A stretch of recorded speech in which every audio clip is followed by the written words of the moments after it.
তো hello WhatsApp guys, তোমাদের Oppo Y 2.0 page reveal.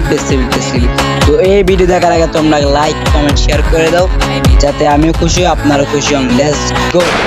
কে পেয়ে গেছে যিনি কিনা গত 5 বছর যাবত কন্টেন্ট বানাচ্ছেন ই স্পোর্টস নিয়ে, ফ্রি ফায়ার নিয়ে, কিন্তু তার চেহারাটা কেউ দেখেনি। আজ আমি দেখেছি এবং আমি তাকে জোর করে নিয়ে এসেছি, বলেছি যে আজকে তোমাকে চেহারা দেখাতেই হবে এবং তার নামটা একটু পরে বলবো, কথা বলে নি। কি অবস্থা, কেমন আছেন? আলহামদুলিল্লাহ ভালো। ভালো আছেন? আপনার চেহারা তো গত 5 বছর যাবত কন্টেন্ট বানাচ্ছেন, কেউ দেখেনি, আজকে দেখে ফেলছে, কেমন লাগছে? অবশ্যই চিন্তা করছি, অনেকদিনই তো লুকিয়েছিলাম, বা এখন মানুষের সামনে আসা দরকার, তো সেই মানুষটাকে সেটা দেখার জন্য। ই স্পোর্টসটা যখন হচ্ছে বাংলাদেশের স্বীকৃতি পেয়ে গেল, তারপর থেকে অনেকেই দেখছি যে চিন্তা ভাবনা করছে ফেস রিভিল করে দেবে, যেমন চাই।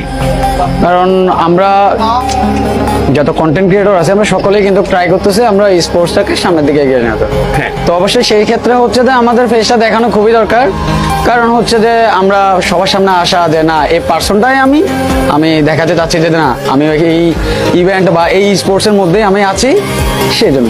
আজকে যে আপনার চেহারাটা মানুষ দেখে গেল, এটা রিয়াকশন কি হতে পারে, কি মনে হয় আপনার কাছে?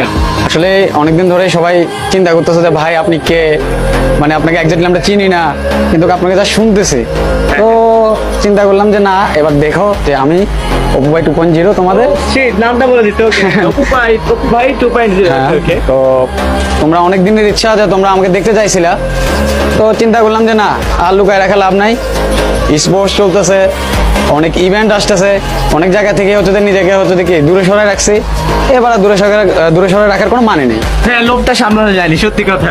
সবার সামনে আসতে হইতেছে, সবাই চায় যে চিনুক, আপনারা চিনেন আমার ভয়েসটাকে, তো এখন আমাকে চিনবেন আমার ফেস চৌকার। এমন কি হতে পারে নাকি যে অনেকে আবার শুনে বলবে যে না আমরা যে অপু ভাইয়ের ভয়েস শুনি, এই অপু ভাই সে অপু ভাই নয়, আমরা কি সেই ভয়েসে ইনসিউরিটিটা নিতে পারি যে আপনি সেই লোকটা? অবশ্যই ও বাবা রে, ভয়ানক অবস্থা। ও আচ্ছা, ঠিক আছে, ওকে, মানুষ ঠিক আছে, ওকে। বাট আমি এখন প্রশ্ন করবো যে ইন্দোনেশিয়া এসেছেন, জাকার্তা এসেছেন, ওয়ার্ল্ড সিরিজ দেখছেন, নতুন একটা অভিজ্ঞতা, বাংলাদেশে